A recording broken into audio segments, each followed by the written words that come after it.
So, and here, you're all painters? No, we're all very good artists. Yeah.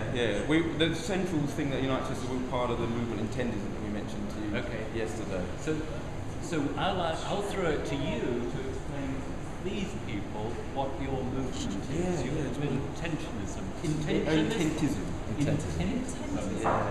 And then we met yesterday, and I said that I would talk this evening, but also Sorry, no. I talk this evening, but the only thing is I have to leave at 10 to 8 because I need to wash and I'm going out for dinner at 8. So let's just, why don't I just first say what were the questions you've got? Because, I'm working on this and we've started to have a discussion because it's just about the technique. Yeah. And then we'll go round and then we'll open it up and we can hear why you formed yourselves into a group. And then you can ask me questions. Sure, that sounds good. All right. So, any general questions? Where are the clouds? Clouds. They're too difficult to do. So, don't do clouds. Don't do anything that blows in the wind. If you can't do it with a ruler, I don't do it. How long is the process? This one, for example. How long? Okay. From start to finish. Start to finish, about 2 years. And I work in a workshop these days that I will have assistants, and with this there were 4 of us for 2 years. So I have for want of a much better word, I have the concept of what I want to paint. So I decided I want to make a painting of Zurich. I was then lucky enough to find a client that wanted a painting of Zurich because I have no private income, and to take up 2 years of your life with 4 assistants and a studio and cost of materials, I have to think, how the hell can I make this happen? And I've just been unbelievably lucky. Since I was about 21 and left the Royal College, I've managed to live off my work, apart from about 15 years where, to begin with, I was using teaching as the means of painting. And in those days, in the 70s, if you left the Royal College with a degree, you might be sought after to teach in an art school, and from 3 days teaching, you could actually live and work for 4 days. It's now changed.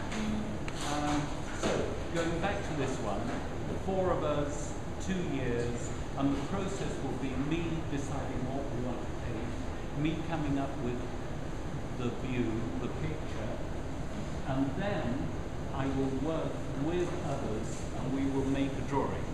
Now, this was the beginning of using a vinyl to make our stencils. And I spray everything, and the reason I spray everything is because I want to remove the hand mark, and that was partly to remove the ego, because it's very easy to become self-indulgent about pushing your hand around, and literally you're not just making mud pies, you're leaving your hand mark behind. You're saying, I was here. It's graffiti at its most basic, but it's often to do with making your mark. And I wanted the mark to be more important than having made it, which is possibly relevant to some of your concerns. Yeah. That's interesting, because this is what we've ended up with is a very individualistic style. It's quite an identity. It's perverse, isn't it? Yes, so in trying to make my work almost the product of a factory or a mechanical process, because I've been fairly obsessive about it, it's become very personal, as you say. And it's almost a style which not a lot of people are following because it's not very practical. How many people, if we move to this one, how many people could spend 3 years with 6 assistants and know that at the end they'll be warm and dry and they've been fed for 3 years? And I was just very lucky that a museum was prepared to actually commission it and pay our money to get through that. But I've always been driven by two things. The one, the need to make something. I have to make something. Without making something, I don't exist, which is perhaps a very sad reflection on me, that I don't exist without something. I actually believe in meditation, and I'm very intrigued by the world of Buddhism. But to sit under a tree, I don't think I would reach realization, or I wouldn't transcend the material. I need on the physical. I need to do it through the material.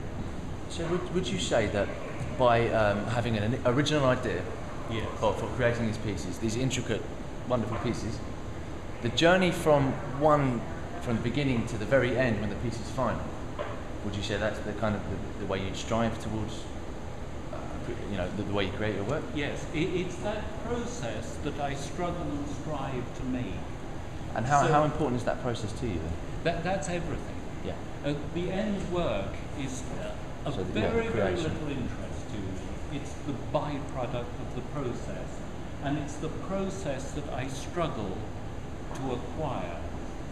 Also, it's become important to me in these works that I work with a team, and it's also part of the success of these paintings are the number of people that I involved. So this painting, I had 6 people working full time, but I was also lucky enough to be able to ask students to come in and work with me. And there was one occasion when we had to paint the River Mersey.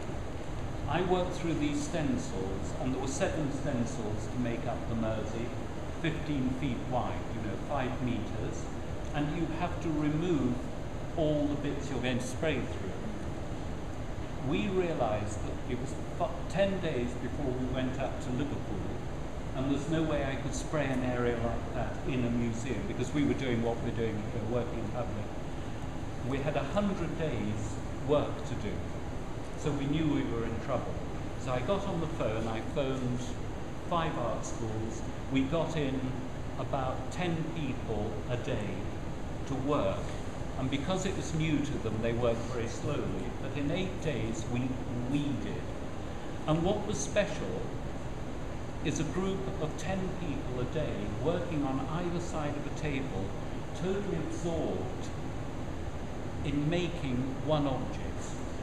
The fact that it was a Ben Jonson painting was totally immaterial. It was all about everybody working, 1 to a target and 2 to an object which was going to be seen publicly. And that to me was very special. And would you say, so it's not, the pictures we see aren't so much the art, but you and the people doing them and people seeing you do it is the art? I think that's right. What I produce is the byproduct of the working process, and that is what most people will say is art. For me, the art lies in the making. So process is everything, but process in itself doesn't constitute a work of art.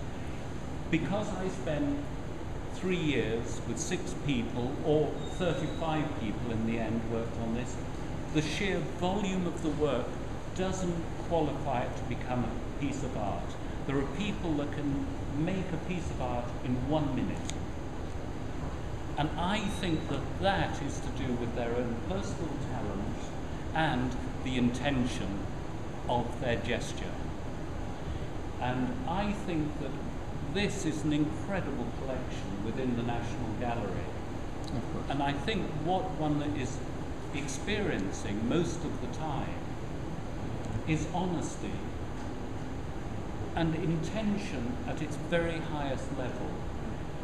And by saying at its very highest level, I don't mean it's ambition for self-promotion.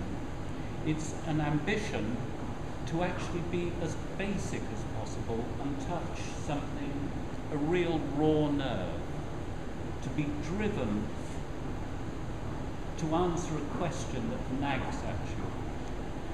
And I think a good work of art is the product of asking the right question at the right time and applying the right amount of concentration. Why do you think there's such a good crowd, isn't it? All asking questions, all interested. And when you're working on the paintings, there's many people wanting to find out what's happening and looking at your process.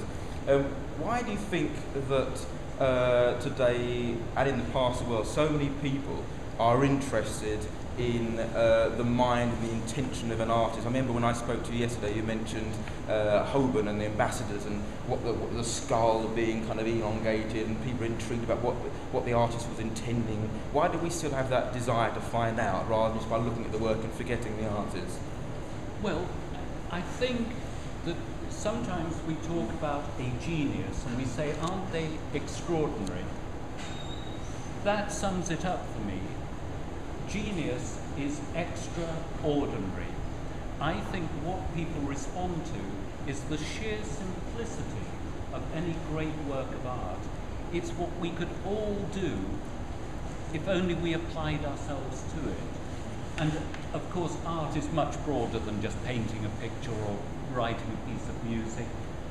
I think baking a cake is something pretty special. And there are some people that can turn that into a work of genius and satisfy a hunger and a need. And there are other people that can move their bodies in such a way that you stand and watch them in awe. Or a comedian that has that gift of timing that can turn a ridiculous remark into something that lifts your spirit. So what I think we see in many great works and gestures of people is people just not afraid of their own image of themselves, people that are prepared to take a chance and a risk of making a fool of themselves. But of course they never make a fool of themselves, because deep down nobody is foolish. The only foolishness would be to hold ourselves back from expressing ourselves. And I think that everybody is talented and everybody has extraordinary skills, and we need to open that up, and that's why museums are more and more important, and we must have public access to them. They mustn't become privileged places. We need to realize that everything we see in a museum is the byproduct of somebody having an idea and getting their hands dirty, thinking a bit further, pushing the boundaries, or accepting traditions and working within traditions. Because we do have a problem that, let's say we take the National Gallery and what I'm doing here.